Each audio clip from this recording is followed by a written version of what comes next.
Hi. Hi, this is Amy Lawson from Kennebec Valley Coaching here in Augusta.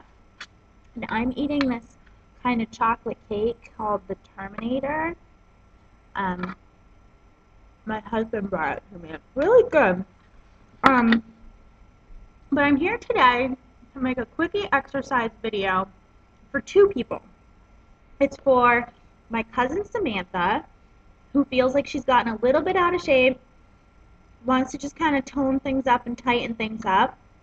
And for Kevin, who is sort of my business guru mentor.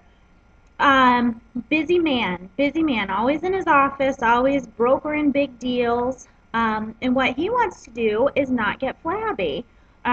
He's naturally a thin guy. He just wants to tone up a little bit. So I decided to go ahead and make this exercise video for both of them. And what I'm going to show you is just a couple really basic moves that you can start with. You can do them anywhere while you're wearing anything, and you can build on them by either expanding the time that you do each exercise or by doing more sets of the exercises. So let me go ahead and show you what I have come up with. First, we have an oldie but a goodie, the push-up. Now most people say, I can't even do one push-up. That's a lie. There's a way for anybody to do a push-up. You can do a push-up against the wall, you can do a push-up on your knees, or there's something specific that we do here to teach people to push up.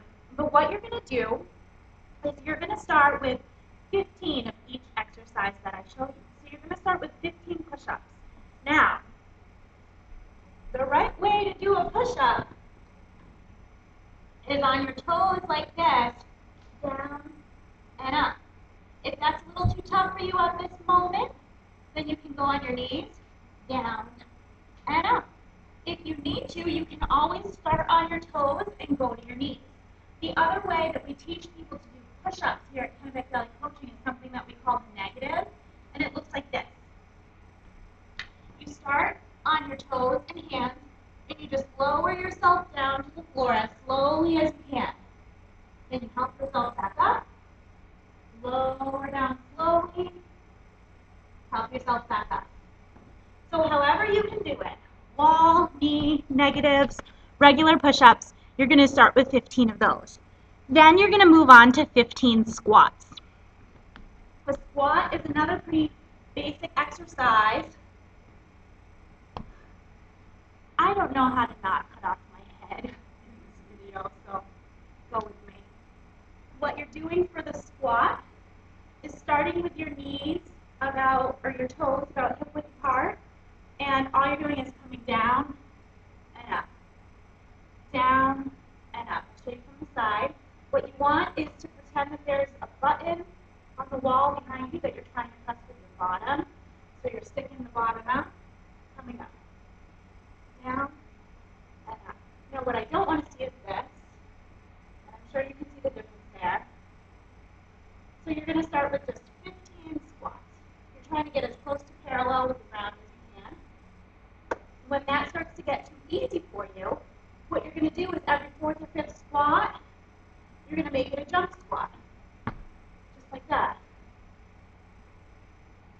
And that turns that into a plyometric exercise, makes it a little more cardiovascular, and you'll run out of breath, which is excellent. The next move that I want to show you is the lunge, and it looks like this. Here at KBC, we like to do the walking lunge. So you're going to lunge down, step up, over, just like that. Come back the other way. Also, if you extra want to tone up your butt, you add a little kick at the end. The way to make those harder is obviously to do more of them or to hold some weights in your hands. That makes it quite a bit harder. Yesterday I did a couple sets of walking lunges with a 20-pound weight in each hand, and I can kind of not move today. Mission accomplished. The next move I want to show you is called the Spider-Man. It's cardiovascular if you do it fast enough, and if not, it's super good for your abs, it's good for your arms, your whole core. So it looks like this. You're going to get into that plank position, and what you're doing is taking one leg and you're bringing your knee to your elbow. Let me show you from straight on also. Just like this. Your knee comes to your elbow. So 15 of those. If you need to take a little break during them, stop and start again, that's fine. And finally, the last exercise is cardiovascular in nature. It's called the butt kick. I like it because you can do it in one small space. And here is what it looks like. You're standing and you start running, trying to get your heels up to kick your own butt. Now what you're going to do on that one is 15, maybe 20, and you're only counting your left leg. So 2 counts as 1, if that makes any sense. So any of these exercises can be intensified by holding weights, by doing more, or also by lifting your arms above your head. Anytime you're lifting your arms above your head, you're making an exercise a whole lot more cardiovascular in nature. So what I would have you do is start with 15 of each exercise: the push-up, the squat, the walking lunge, the Spider-Man, and the butt kick. As you get a little stronger and feel like you can do more, add in another set. Add in another set. Or maybe you can make it 20 reps or 30 reps. It's a great place to start though. This is going to help your heart. This is going to help your overall toning and conditioning. So Kevin, I don't know where you are today, in a boardroom somewhere. Step out, excuse yourself, do the routine. Samantha, I know you're moving to Florida soon. You want to look extra cute in a teeny bikini, so get to it, girl. Good luck.